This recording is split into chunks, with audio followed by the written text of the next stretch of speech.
Hello, reading friend. Thanks for joining me. Today, let's spend a few minutes with The Way They Fell by Joshua B. Coleman. This book was originally published in 2021. It is a work of fantasy fiction, and my understanding is it's a prequel to Observing the Inevitable, it says right here. So I believe it's book one of the Inevitable, what will be the Inevitable series, is my understanding.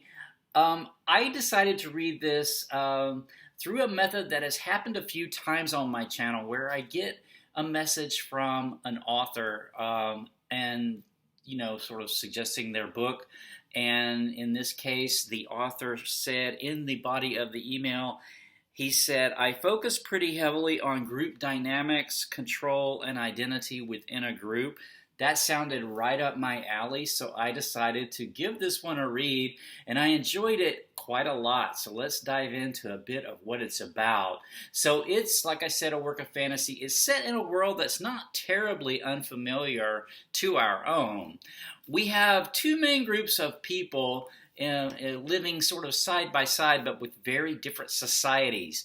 The main focus of the book is this society that lives inside of a mountainside, kind of higher up on a mountain, and they're a group of miners.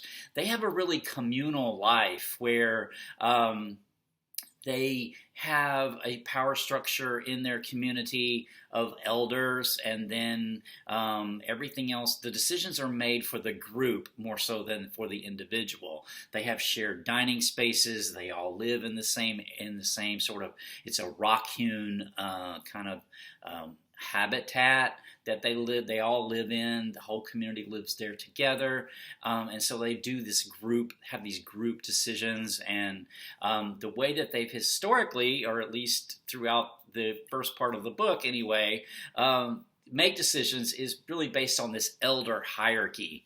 I want to stop here and mention, though, briefly, I should have mentioned it earlier, I will not give away anything from the book that I feel like would detract from a first-time reader, as my usual sort of spoiler disclaimer. But okay, so that's the group that lives, the mining group, the communal group that lives, that community. Then there's another community that lives out in the valley down below, and they're a more individualistic type of society. They, have individual houses, and they're mostly farmers. So the community that lives in the mountain, the mining community, they are concerned with geology, the elements, mining. They don't farm, obviously, because they live inside of a mountain. And they're also more adept at science and technology, so they're more technologically advanced than the people that live in the village. And so there's a conflict here. The village people, the mountain people are dependent on the village people for their food, and the village people then look to the people that live in the mountain for for technology and for their expertise. This is a really unequal relationship, though, and it's really highlighted really well in this book. The people who live in the mountain, the mining community that are more technologically advanced and have more sophisticated tools and things like that, they really kind of look down on the valley people, even though this is where they get their food, right? And so there's a conflict there. There's some members, one of the main characters, Teca, who is the head elder as the book opens, actually wants to expand relationships with the valley people, but then some of the other sort of power decision makers influencers in that group do not want to really expand the relationship with the valley people because they feel like the valley people are just lazy and that they just want the technology for nothing. And so they're against it. So that's one conflict that's going on early on in the book. But then there's a natural disaster that happens, and it's a plume of ash. So the mountain, sort of the mining community that lives on this mountain, across the valley there's other mountains, and from one of those mountains, suddenly this ash starts spewing forth, sort of like a volcanic ash, although because of the technology that the mining community has around geology, they know that the ash is actually not volcanic. This ash has not reached them yet. but there's a person from the village that comes up the mountain and they get samples of ash that way. But anyway, they know that it's not volcanic, but it's a mystery as to what it is. So it just keeps going and going. Eventually, it overcomes starts to really impact the valley. The mining community that lives in the mountain, they still think they're safe. They don't see the danger at first. They think it won't impact them. It's just from the valley. They're not concerned with it. There are others who say, but that's where we get our food.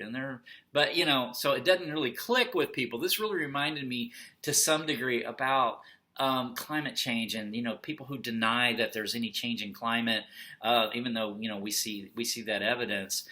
So that sort of reminded me of that there. So, yeah, I don't want to give away, again, about too much about that, because then, so that's sort of where the story takes off as far as this plume. Like, what is it? Is it going to stop? What are we going to do about it? What's going to happen to the valley people? And then this conflict within the community, the mining community itself, that this plume, this sort of environmental incident has caused. All right, so I mentioned Teledon. There's a couple of other sort of main characters. One is his daughter, Destapon. So Destapon is a young woman who is about the age where she needs to start finding a place within the community. So remember, this is a communal type society. So fitting in with the group is really important, and figuring out what job you can do within the group is also important. This group, as I mentioned, values mining. They value their mines, they value geology, they value this sort of anything related to the technology of mining, but they don't have any interest really in the rest of the world, the outside world, like the valley or the world beyond that even. They have a limited interest in that. Destapon, however, her natural interests lie in like botany, like plants, studying plants and animals, and outside of the mountain sort of environment. This is not a value that many people within that community can really understand. So she really struggles to have a place to fit in. Yet her father is, as the story opens, is the head elder. He is a widower, and because of the sort of demands of the commune, the community, he hasn't had a lot of time for her over the last few years, sort of at this time, really when she kind of needed him the most. She does have this friend, though, Teca, and Teca is another young woman who has an easier time fitting in, but yet she's still somewhat of an outsider. I thought of her as a really good illustration of someone who's able to bridge different perspectives. There's these different perspectives that I mentioned, these different perspectives as far as how much interaction should we have with the valley people? And then also the decisions like, should we go investigate this plume? Should we move away? What do we need to do? She's sort of a bridge. She winds up coming down on one side. I won't go into it, but she does, pick a side eventually. But she is a sort of, at least that's how I viewed her, as she's able to be this bridge between different perspectives. And then one other character, there's several other characters, but one other character that I really just wanted to mention because I feel like she was a pivot of the story, and that is this character called Noellek. She's a very strong-willed person who doesn't seem to do well with authority figures. This is a commune they make community decisions, and they have a system currently in place that the elders make the decisions, and then everybody else just goes along with it. This doesn't really sit well with Noellek, and then so whenever this event happens with the plume, the ash plume, it really disrupts this whole structure, and she is a disruptor. She is one of these people, if you've ever really been around in group dynamics, a lot of times there is one of these people who is a person who is the disruptor. She doesn't offer a lot of solutions, but she's a disruptor. And, that's a catalyst. So another kind of okay, that's kind of all the characters I wanted to talk about. Just to touch base on a couple of aspects of this world that we're in, that we know it's not Earth.